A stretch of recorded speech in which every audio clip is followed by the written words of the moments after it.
Kapankah abangkan pulang rakyatmu biar dia selalu menunggu abang.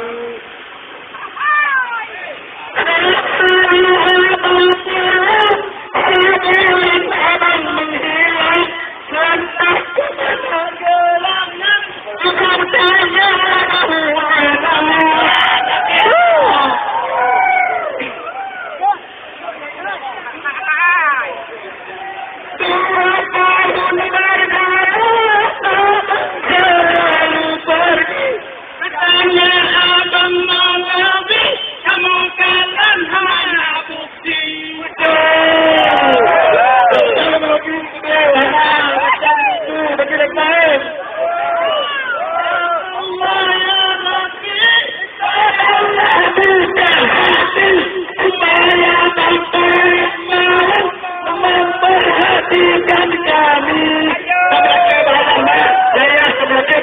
karena hidayah dari Allah sangat besar pada batu ini.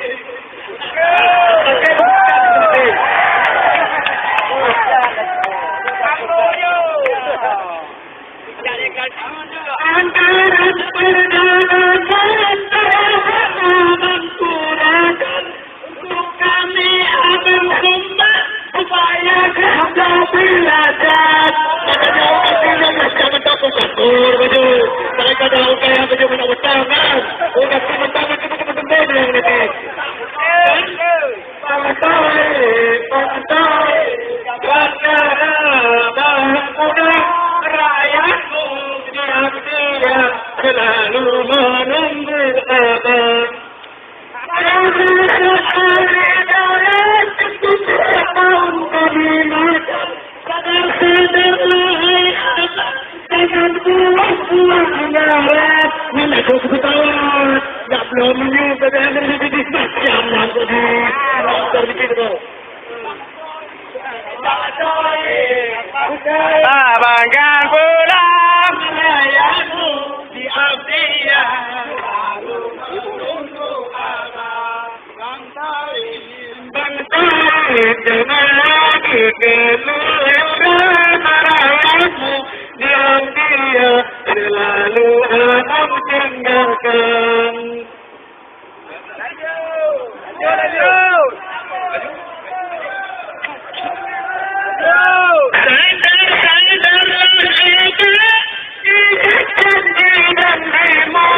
Waktu kampanye dulu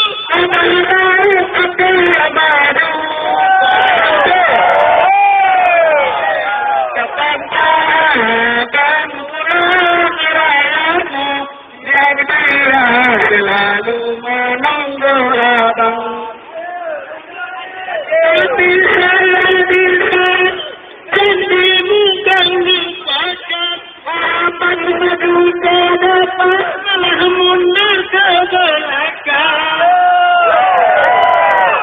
Betul-betul kan?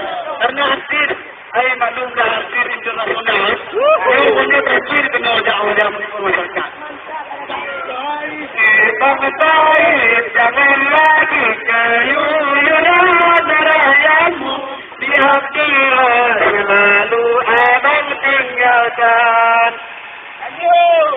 Kalau ada lagi ayo agami kalau melancang dan pergi sadarkan oh ya Rabbi.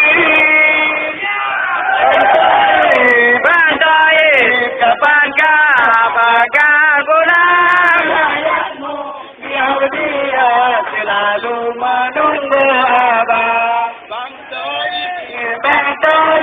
jangan